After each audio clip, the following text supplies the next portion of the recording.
हाय दोस्तों, कैसे हैं आप सभी। मैं डॉक्टर आनंद व्यास फिर से अपने YouTube चैनल पर आप सभी का स्वागत कर रहा हूं और आशा कर रहा हूं कि सभी ठीक है, मस्त हैं और इसी के साथ एंजॉयमेंट कर रहे हैं। तो बिजनेस कम्युनिकेशन पे मैं फिर से आया हूं। ऑलरेडी मैं पहली बार 5 यूनिट कंप्लीट करवा चुका हूं। इंपॉर्टेंट क्वेश्चंस की भी वीडियो बार बार मैं कमेंट कर चुका हूं कि इंपॉर्टेंट क्वेश्चंस की भी वीडियो इसकी प्लेलिस्ट में ऑलरेडी अपलोडेड है। आप उसको भी वेरीफाई करें और उसको एक हेल्पिंग हैंड माने, ताकि वो इंपॉर्टेंट क्वेश्चंस ऐसा नहीं कि वही पेपर है, लेकिन अपन को आइडिया लग जाए कि अपन को कितने इंपॉर्टेंस के अंदर जो आने वाली प्रोबेबिलिटी कितने आते हैं, अपन कितने पानी में है। इसके अलावा बच्चों की जो रिमेनिंग टॉपिक्स के क्वेश्चन आए हैं मेरे पास, इंस्टा पे आए हैं, टेलीग्राम पे तो खैर ओपन नहीं है, इंस्टा पे आए हैं, यूट्यूब में कमेंट करे गए, सब कुछ टॉपिक्स रह गए हैं। वो सारे टॉपिक अपन इसी वीडियो के अंदर कंप्लीट करेंगे। प्लस एक बच्चों की क्वेरी आ रही है केस स्टडी। तो केस स्टडी पे मैं ऑलरेडी 2 वीडियो तो बना चुका हूं। मार्केटिंग मैनेजमेंट की case study as a simple सिखा चुका हूं और how to approach case study वो वीडियो भी बना चुका हूं। अब बिजनेस कम्युनिकेशन की केस स्टडी आ जाएगी तो क्या प्रॉब्लम रहेगी, कैसे उसको अप्रोच करना है, उसका भी थोड़ा जिस्ट इसके अंदर मैं बता दूंगा। जबकि मार्केटिंग मैनेजमेंट और how to approach the case study दोनों वीडियो सेम है, दोनों के अंदर सेम अप्रोच होगी। अगर इसका एंड में मैं केस स्टडी बिजनेस कम्युनिकेशन की कैसे होने वाली है और क्या आने वाला है उसके ऊपर भी बात करेंगे। तो यदि आप एमबीए, बीबीए, बीकॉम और यूजीसी नेट के स्टूडेंट हैं तो बिजनेस कम्युनिकेशन के पहला तो पढ़ना ही है। और इसके सारे टॉपिक में 5 यूनिट कंप्लीट करवा चुका हूं, केवल अब रिमेनिंग पॉइंट्स में करवाने जा रहा हूं। सबसे पहला जो रिमेनिंग पॉइंट इसके अंदर रहा था, effective communication, 7 C's of effective communication. यानी कि इफेक्टिव कम्युनिकेशन क्या होता है, एक होता है कम्युनिकेशन और एक होता है इफेक्टिव कम्युनिकेशन। इफेक्टिव कम्युनिकेशन का मतलब कि मैं आपसे कैसे बात कर रहा हूं, ये अपना कम्युनिकेशन है। Communication is just only mean as exchange of the idea. मतलब मैं आपसे कुछ अपने आइडिया शेयर कर रहा हूं, आप मेरे से कुछ अपने आइडिया शेयर कर रहे हैं। There is a two way process है। अब बच्चे बोलते हैं इंग्लिश में कम्युनिकेशन को ही कम्युनिकेशन बोलेंगे, तो communication is just sharing your idea. अब आप हिंदी में बोलो, इंग्लिश में बोलो, गुजराती में बोलो, किसी भी लैंग्वेज में बोलो, इशारों से बोलो, इधर आना चले जाना, तो वो भी कम्युनिकेशन के अंदर ही आता है। बट इफेक्टिव कम्युनिकेशन कैसा होना चाहिए, यानी कि इसमें लैंग्वेज की कोई भी बात नहीं आएगी। अब लिख देते हैं बच्चे इसके अंदर आइडियल लैंग्वेज, तो ऐसा कोई भी पॉइंट नहीं है। यानी हिंदी भी बराबर है, इंग्लिश भी बराबर है, उर्दू भी बराबर है, सारी लैंग्वेज समान है, ठीक है। बट एक इफेक्टिव लैंग्वेज, एक अच्छा कम्युनिकेशन 2 पर्सन के बीच में, 5 पर्सन के बीच में या 1 to 1 के बीच में कैसे हो सकता है, कौन कौन से पॉइंट है। पहला वो होना चाहिए क्लियर। कैसा होना चाहिए, क्लियर होना चाहिए। यानी कि क्लियरिटी होनी चाहिए, जो आप मैसेज बोल रहे हो वो क्लियर होना चाहिए। अब वो या तो वो वॉइस टोन से क्लियर हो, ओरल हो। अब सर बच्चे पूछ रहे सर ओरल और रिटन कम्युनिकेशन में क्या डिफरेंस। अरे ओरल जो बोल के बोला जाए, अपन ओरल कम्युनिकेशन कह रहे हैं। रिटन कम्युनिकेशन या लिख के पीपीटी टेलीग्राम पे जो अपलोड हो जाती है वो रिटन कम्युनिकेशन।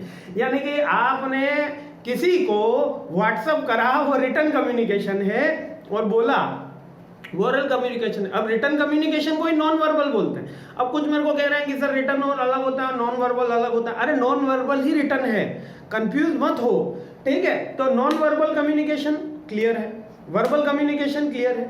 इस टॉपिक के साथ में अपन रिवीजन भी करते हुए चल रहे हैं ना।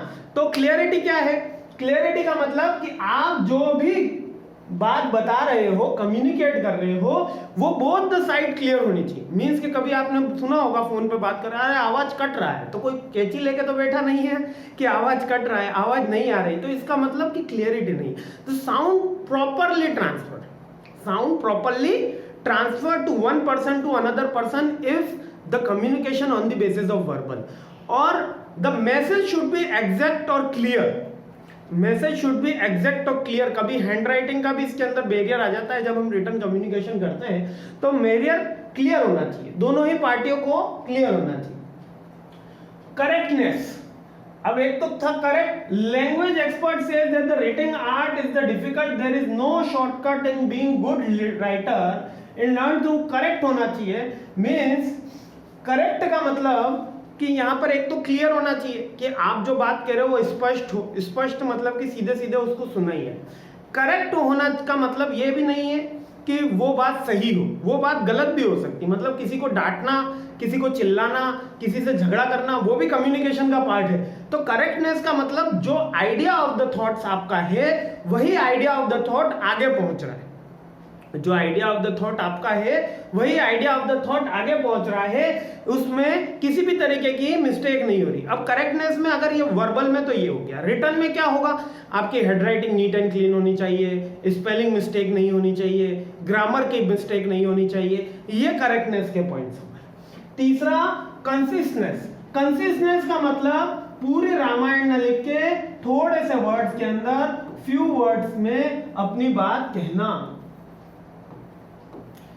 कंसिस्टेंस का मतलब कि वो ब्रीफ होनी चाहिए, छोटा होना चाहिए। मतलब कि अब जैसे कि अपने रिवीजन के वीडियो ले लो, अब हमारे रिवीजन के वीडियो चलते हैं, कोई कह रहा है कि सर आप मतलब 2.5-3 घंटे में पूरा कोर्स निपटा दिया आपने बिजनेस कम्युनिकेशन का, और हम तो पूरा 6 महीना पढ़ के बिजनेस कम्युनिकेशन हमारे कॉलेज में कंप्लीट नहीं हुआ। ऐसे ऐसे कमेंट आ रहे हैं। अब इसमें मेरी कोई गलती नहीं है। देखो, मैं आपको एज ए ब्रीफ डिस्क्राइब कर रहा हूं और एज ए अपन रिवीजन पार्ट पे चल रहे हैं।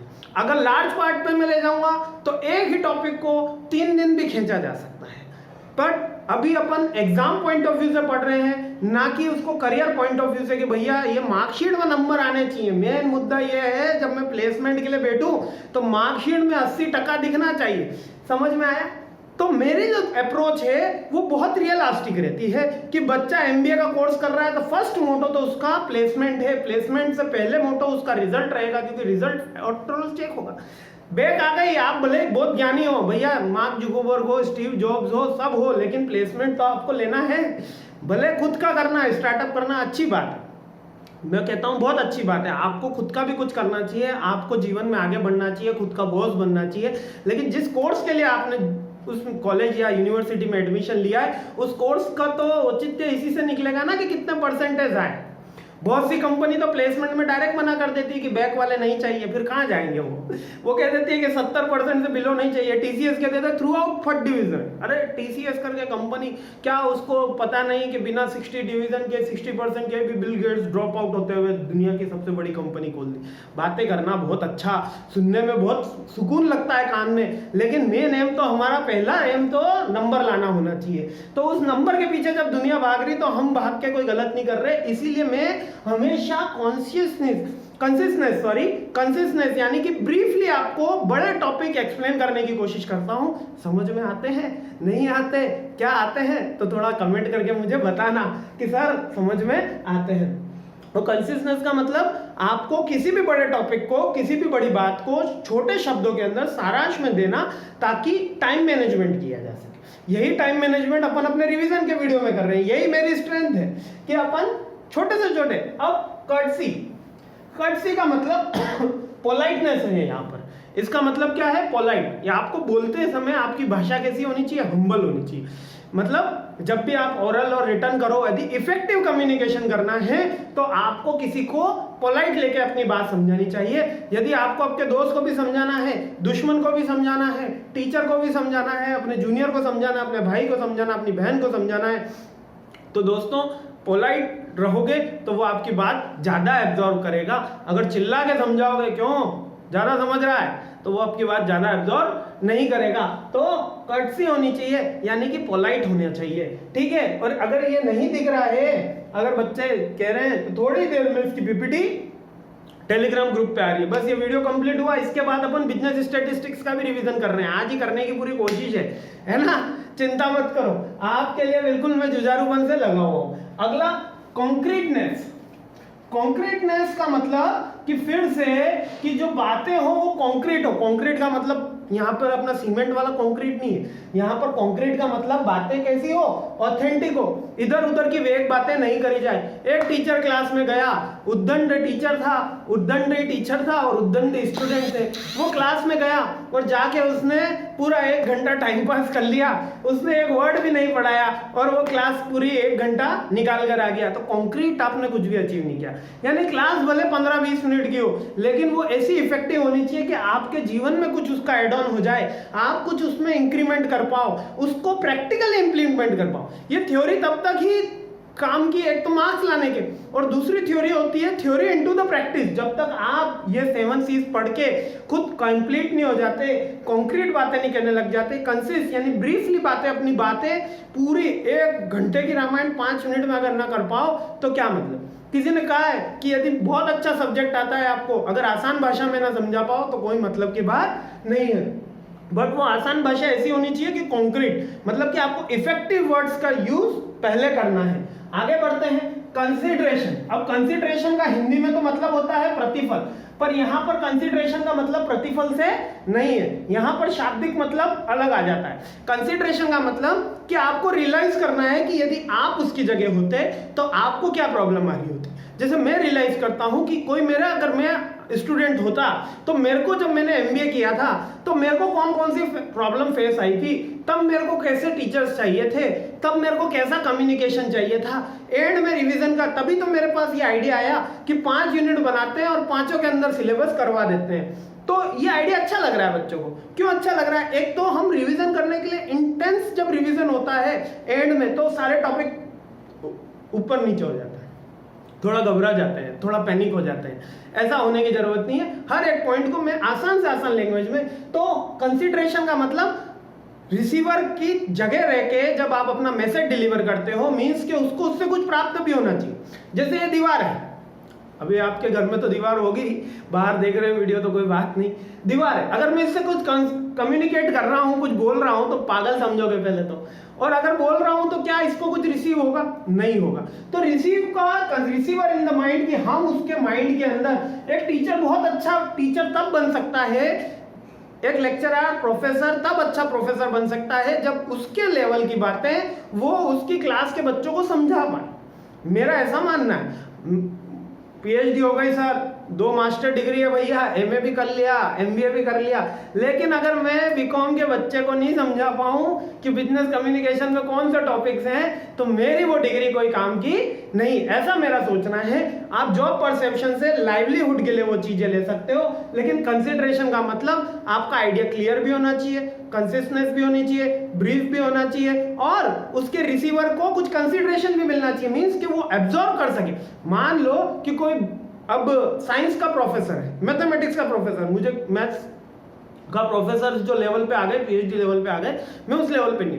वो कुछ बातें बोल रहे हैं, मेरे टप्पा खा के ठक ठक ठक ठक ऊपर से जा रही है, तो मैं भले ही कितनी कोशिश करूं, मेरे को समझ में नहीं आ रहा। तो क्यों? क्योंकि उनकी लैंग्वेज हाई है, वो थोड़ा उसकी पावर पे वर्क कर रहे हैं, मैथमेटिक्स की हाई लेवल की इक्वेशन पे वर्क कर रहे हैं। तो कंसिडरेशन होना चाहिए, मीन्स कि हमको समझ में आना चाहिए कि हमें क्या क्या पॉइंट्स हैं। और आखिरी 7C आ गया, कंप्लीट होना चाहिए, आधा अधूरा मैसेज नहीं होना चाहिए। अच्छा सुन लेना, ऐसी बात है, क्या बात है, अरे वो, अरे ये, अरे वो, अरे ये नहीं होना चाहिए, कंप्लीट होना चाहिए। तो 1 सेकंड में वापस देख लेते हैं। कंप्लीट होना चाहिए, कंसिडरेशन होना चाहिए, ठीक है, करेक्टनेस होनी चाहिए, मतलब मैसेज जो होता है करेक्ट होना चाहिए, कर्टसी होनी चाहिए यानी मैसेज पोलाइट होना चाहिए, कंसिस्टेंस होना चाहिए यानी कि फ्यू वर्ड्स के अंदर आपको सारी की सारी बातें बतानी चाहिए, करेक्टनेस होनी चाहिए यानी लैंग्वेज का यूज भी करेक्ट होना चाहिए, और वही वो उसका इंटरप्रिटेशन भी निकाले, ठीक है, और क्लियर होना चाहिए आपका मैसेज, ठीक है। ये 7 C's आपका यहाँ पे कंप्लीट हो गया। आई होप समझ में आ गया होगा।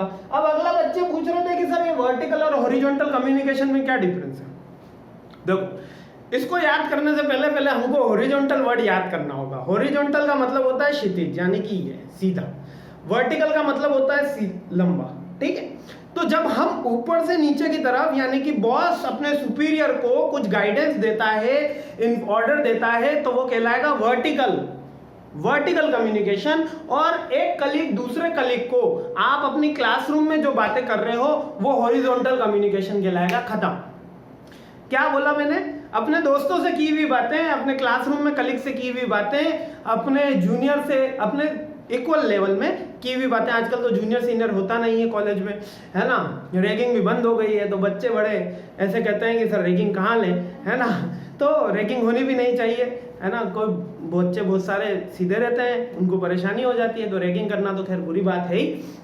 बट अपने इक्वल लेवल पे जब कम्युनिकेशन हो रहा है, ये इसलिए याद कर रहा हूँ क्योंकि ऐसे याद कर लेना, इक्वल लेवल पे तो वो हॉरिजॉन्टल कहलाएगा। जब आप अपने जूनियर से बात कर रहे हो या आप अपने सीनियर से बात कर रहे हो, जब बॉस अपने एम्प्लॉय से बात कर रहा है या बॉस अपने माता पिता से बात कर रहा है, आप अपने माता पिता से बात कर रहे हो, तो वो वर्टिकल कम्युनिकेशन कहलाएगा। यही यहाँ लिखा हुआ है वर्टिकल कम्युनिकेशन, यानी कि ये ऊपर से नीचे की तरफ हुआ, और हॉरिजॉन्टल, ये वाला हॉरिजॉन्टल है और ये वाला वर्टिकल है ना। आई होप क्लियर हो गया होगा। हॉरिजॉन्टल यानी समानांतर और वर्टिकल यानी लंबवत, ऐसा बोला जाता है। ठीक है, मीनिंग अब तो क्लियर करा दिया, अब ये पॉइंट लिखा हुआ है, आगे बढ़ते हैं। इफेक्टिव लिसनिंग, अब ये लिसनिंग और वो भी इफेक्टिव, लिसनिंग यानी सुनना और इफेक्टिव यानी ध्यान से। यहाँ पर इफेक्टिव मतलब ध्यान से। तो इफेक्टिव लिसनिंग कैसी होती है कि जो भी सामने वाला बोल रहा है उसमें थोड़ा ऐसे यस यस सर हिलाना, ठीक है, ये एक उसका प्रकार है। उसके अलावा वो क्या होता है, अपना इंटरेस्ट प्रोवाइड कराना, कि आप उसकी आंखों में आंखें डाल के ये उससे आई कांटेक्ट बना के। इफेक्टिव लिसनिंग ऐसी नहीं है हाँ भैया बोलते रहो, जैसे हम कॉपी चेक कर रहे हैं और टीचर स्टूडेंट आ गया, अरे सर उसने मेरे को मुक्का मार दिया था, मैंने फिर वहाँ ऐसा दे दिया, हाँ भैया बोलते रहो, तो वो इफेक्टिव लिसनिंग नहीं। इफेक्टिव लिसनिंग उसकी आंखों में आंखें डाल के यानी आई कांटेक्ट बना के उसकी जो बात है उसको क्लियर ऑब्जर्व करने की क्षमता लेते हुए मैं वो उसकी बात सुन रहा हूँ, वो इफेक्टिव लिसनिंग है। जैसे अभी आप सब इफेक्टिव लिसनिंग कर रहे हो, मेरी बातें सुन रहे हो ना, कि लिसनिंग चल रही है, मुझे बताओ, ठीक है। तो इफेक्टिव लिसनिंग क्या है कि लिसनिंग इन्वॉल्व्स प्रोवाइडिंग फीडबैक, कि आपको फीडबैक भी, यानी इफेक्टिव लिसनिंग का मेन इंग्रेडिएंट क्या है, हाँ या ना, आपको समझ में आ रहा है, नहीं समझ में आ रहा, तो that is called effective listening. When the receiver receive a message, he give the feedback. When the receiver receive a message, he give the feedback. That's called effective listening. Next है बैरियर टू द लिसनिंग। वापस next point निकल के आया, barrier का क्या मतलब है, कठिनाई का मतलब है हर्डल का मतलब वो चीजें जो लिसनिंग करने से रोकती है, जो हमारे कानों को सुनने से रोकती है। एक तो हमारा होता है मन, ठीक है, और एक होते हैं हमारे विचार जो मनों के अंदर बस रहे होते हैं, ठीक है। तो चलिए पहले देख लेते हैं इसके अंदर जोक सपाट कितनी चीजें लिखी हैं, 1 2 3 4 5 6 मेजर पॉइंट दिए हैं। इफेक्टिव बैरियर्स कौन कौन से होते हैं बैरियर। पहला है एक्सटर्नल डिस्ट्रैक्शन। एक्सटर्नल डिस्ट्रैक्शन क्या होता है कि स्पीकर के साउंड हो गया, बाहर से कोई शोर आ रहा है, एक कॉन्फ्रेंस हॉल चल रहा है, बाहर से ढोल निकल रहा है, कोई बैंड बाजा निकल रहा है, आपको आवाज नहीं आ रही, या बाहर से कोई एरोप्लेन गया, शोर आ गया, बाहर से कोई अदर कम्युनिकेशन हुआ, दो दोस्त आपस में बात कर रहे हैं, भाई मूवी देखने गए, दो जने आपस में, भाई अलग ही उनके फोन बज रहा है, कोई किसी मैसेज आ रहे हैं, कभी चैट चल रही है, तो वो एक्सटर्नल डिस्ट्रैक्शन है, यानी कि आपका उस पर कंट्रोल वैसे कम होता है, आप चिल्ला ही सकते हो, अरे भाई बंद करो मोबाइल, अरे बंद करोगे, एक्सटर्नल डिस्ट्रैक्शन। जो बाहर से आता है वो एक्सटर्नल। Then speaker distraction. अब स्पीकर में भैया क्या होते हैं, जबकि मतलब स्पीकर यानी कि जो सेंडर होता है वो क्या होते हैं कि बहुत से बातें वेग करने लग जाते हैं या उनका टोन कम ज्यादा हो जाता है, मैं धीरे से, तो आपको समझ में आया, तो ये हो गया स्पीकर डिस्ट्रैक्शन, यानी कि मेरे जो वॉइस का टोन ऊपर नीचे हुआ या मैं कुछ वेग बातें करने लग गया, इससे ऑडियंस का, इससे रिसीवर का थोड़ा डिस्ट्रैक्शन आ जाता है, वो अलग माइंडसेट में पहुंच जाता है, ये भी एक बैरियर ऑफ द कम्युनिकेशन होता है। Message intent. अब कभी कभी क्या होता है मैसेज इंटेंट। अब मैसेज इंटेंट का मतलब ये है कि एक ही वर्ड है, पीके पिक्चर देखी है ना आमिर खान वाली, उसमें वो भैया बोलते हैं अच्छा, तो एक वर्ड है हिंदी के अंदर कितना रिच है अच्छा, और उसके 4 से 5 मीनिंग है। हमारी मातृभाषा कितनी सुसंकृत सुसज्जित है कि एक ही वर्ड के 5 मीनिंग निकलते हैं। किसी को चिल्ला के भी बोला जा सकता है अच्छा, और किसी के आश्चर्य में भी बोला जा सकता है अच्छा, हमें सिखा रहा है, और कभी गुड के लिए भी बोला जा सकता है कि बहुत अच्छा, बहुत अच्छा काम किया। तो एक ही वर्ड है अच्छा, लेकिन वो मैसेज का इंटेंट रिसीवर और सेंडर दोनों अगर सेम लेवल पे होते हैं तो बात समझ में आती है। यानी कि मैसेज का इंटेंट तभी समझ में आता है जब सेंडर और रिसीवर इक्वल लेवल पे होते हैं। इसलिए मैसेज का इंटेंट क्या रहा, ये वर्बल कम्युनिकेशन में तो संभव है लेकिन नॉन वर्बल में संभव नहीं है। जैसे कि अभी एक जस्टिस का कोर्ट का जजमेंट आया था कि उसके अंदर लिखा था shoot out clear shoot out on fire, shoot out clear shoot out, ऐसे करके एक व्यक्ति ने अपने चाचा को मैसेज कर दिया क्लियर शूट आउट या शूट आउट ऑन फायर। ये अब इंग्लिश का फेज है, इसका मतलब होता है कि शूट आउट 1 to 1, ये 3 उसने लाइन लिख के भेजी थी, उसमें उसने लिखा कि ये जो फेज है इसका मतलब है, चाचा जी ने FIR कर दी कि वो तो मेरे को शूट आउट करने आ रहा है, बट वो जो बच्चा था उसका मतलब था कि चाचा जी से 1 to 1 बात करना, तो उसने एक ग्रामर की फेज लिखी shoot out face to face, तो उसको चाचा जी ने समझा कि भैया गोली मारने आ रहा है, तो उस बच्चे का कोई इंटेंशन नहीं था। तो कुल मिला के मैसेज का इंटेंट कुछ और होता है और हम हमारे लो नॉलेज के कारण अलग उसका मतलब निकाल लेते हैं। तो समझ में आ रहा है ना। नेक्स्ट है इमोशनल लैंग्वेज। कभी कभी इमोशनल लैंग्वेज के कारण भी हम मैसेज का जो मतलब रहता है, बैरियर रहता है, वो भूल जाते हैं। जैसे कि प्लीज ये काम कर देना, प्लीज, तो काम गया कहीं पे, हमको बोल दिया किसी ने प्लीज, और वो भी किसी लड़के को लड़की ने बोल दिया प्लीज, तो फिर तो देखो वो लड़का कितना फास्ट काम करता है। तो दैट इज इमोशनल लैंग्वेज। तो इमोशनल लैंग्वेज में वो भैया क्या कह रहा है, प्लीज कुएं में कूद जाओ, तो कुएं में कूदना है वो अलग मैटर है, लेकिन उसने कर दिया इमोशनल कोई सिस्टम कर दिया। जैसे कि आप वो कौन सी मार्केटिंग, मल्टीनेशनल मार्केटिंग होती है ना, 1 to 1 जो करते हैं, जो आपको आते हैं कि आइए हम आपका जीवन बदल देंगे और हम आपकी तरक्की करेंगे, आप आज 100 रुपए कमाते कल 1 करोड़ रुपए कमाएंगे, और ये करिए, केवल आपको 2 लोग जोड़ने हैं अपने अंडर में। कितने जोड़ने हैं? 2, और वो 2 4 जोड़ेंगे, फिर 4 8 हो जाएंगे, 8 16 हो जाएंगे, 16 32, और इसी तरीके से 1 महीने के अंदर आप 1 करोड़ रुपए कमाने लग जाएंगे। तो उसके आगे उन्होंने कुछ ऐसे वर्ड यूज करे कि वो जो मैसेज का एक्चुअल मीनिंग था कि आपको 5000 8000 रुपए देना है, वो तो गया तेल लेने। यहाँ तो हमारे इमोशनल लैंग्वेज के अंदर हम फंस गए। अब आ गया पर्सनल पर्सपेक्टिव। पर्सनल पर्सपेक्टिव क्या है कि आदमी सोचता है कि रिसीवर यही बोल रहा होगा, आदमी सोचता है जो सेंडर है, रिसीवर सोच लिया कि सेंडर यही बोल रहा होगा, तो सेंडर अगर वही बोल रहा है तो उसने पर्सनल परसेप्शन मान लिया कि अच्छा ऐसी ऐसी पिक्चर आ रही है, ये तो हीरो है, ये तो ऐसा ही बोल रहा होगा, या वो ऐसा बहुत मतलबी इंसान है, वो तो ऐसा ही बोल रहा होगा। यानी उसका इंटेंट कुछ और था, बट आपने अपने बारे में उसके बारे में परसेप्शन लगा लिया, जिस कारण से आपको उसका मैसेज समझ में नहीं आया। नेक्स्ट है rate of speech and thoughts. अब रेट ऑफ स्पीच का मतलब याद रखना दोस्तों, एक व्यक्ति 1 मिनट में 125 वर्ड्स तक बोलता है। आइडियल लिमिट बता रखी कि 125 वर्ड तक एक जना बोलता है। जैसे मैं आपको बोल रहा हूँ बड़ बड़ बड़ बड़ बड़, तो 125 वर्ड तक हमारी स्पीड जाती है।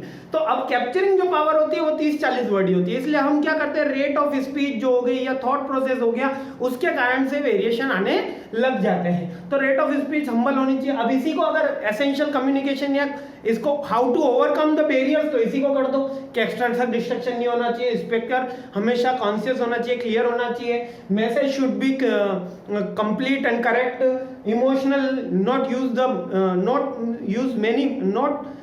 use many of the words emotionals, like के आपको many words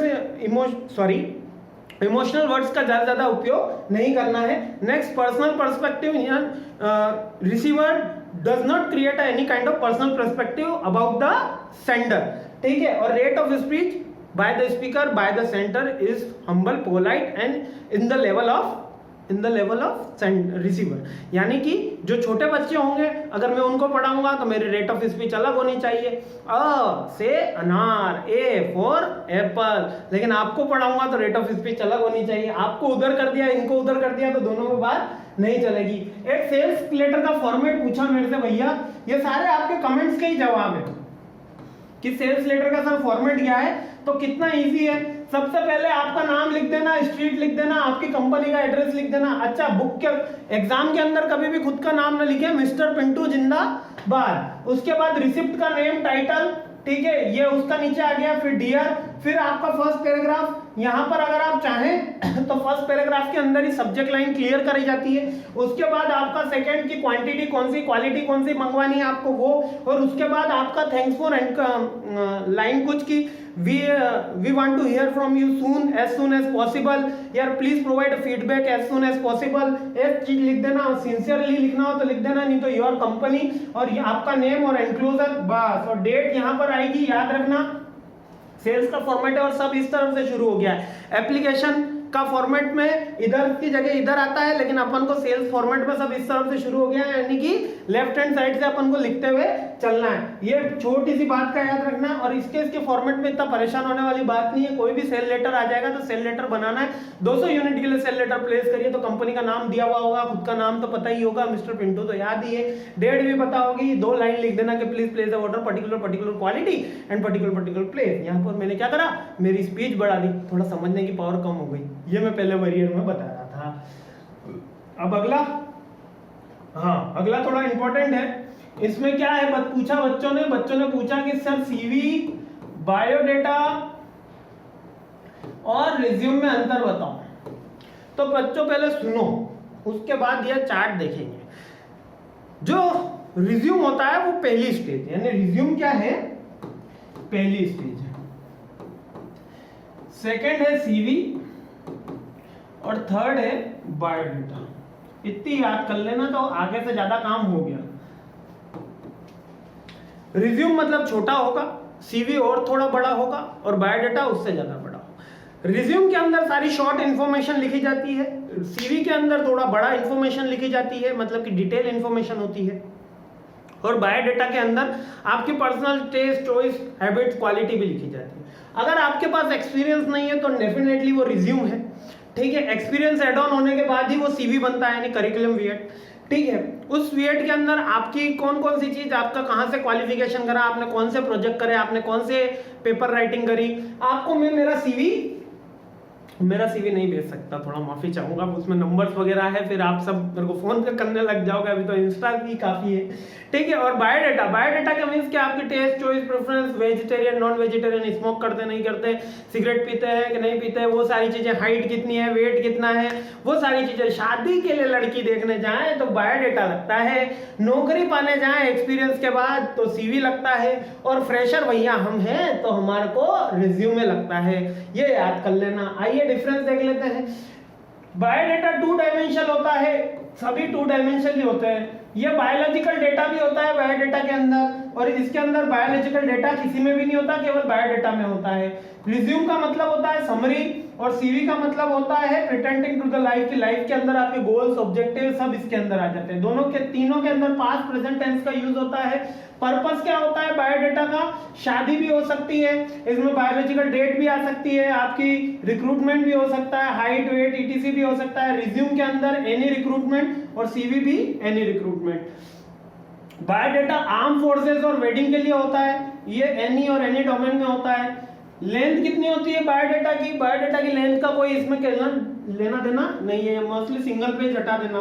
रिज्यूम हमेशा सिंगल पेज का होता है, सीवी मल्टीपल पेज का होता है। बायोडेटा भी ऐसा सिंगल पेज माना गया है, क्योंकि जब शादी.com में हम प्रोफाइल देखो तो एक पेज की प्रोफाइल नजर आती है कि भैया राहुल है, भैया नॉनवेज है, भैया सिगरेट भी पीता है, भैया शराब भी पीता है, भैया की इनकम कितनी है, तो भैया से शादी नहीं करनी। तो जोक सपाट, आज तो मैं बहुत मस्ती के मूड में हूँ, ठीक है। तो यहाँ तक बात समझ में आई। तो इसी के तरीके से इंपॉर्टेंट क्वेश्चन तो आपके सारे खत्म हो गए, जो रिमेनिंग क्वेश्चन थे वो खत्म हो गए, इंपॉर्टेंट का वीडियो नहीं है। एक आ गई हमारी केस स्टडी। अब थोड़ा सा केस स्टडी पे बात करते हैं।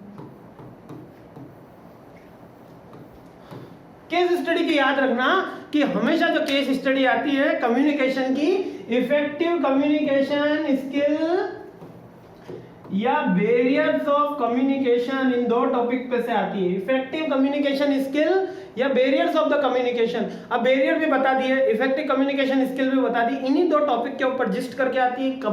केस स्टडी को कैसे अप्रोच करना है, पहले आंसर लिखना है, आंसर लिखने से पहले क्वेश्चंस तो हमें पढ़ने हैं, उसके बाद केस स्टडी पढ़नी है, उसके बाद एक टॉपिक उसका आइडेंटिफाई करना है, उसके बाद हमको ये ईसीएस में से है या बैरियर्स ऑफ द कम्युनिकेशन, ये 2 ही आती है अधिकतर तो, ठीक है। और बाकी भगवान का मालिक है कि तीसरी कोई दे दे तो दे दे।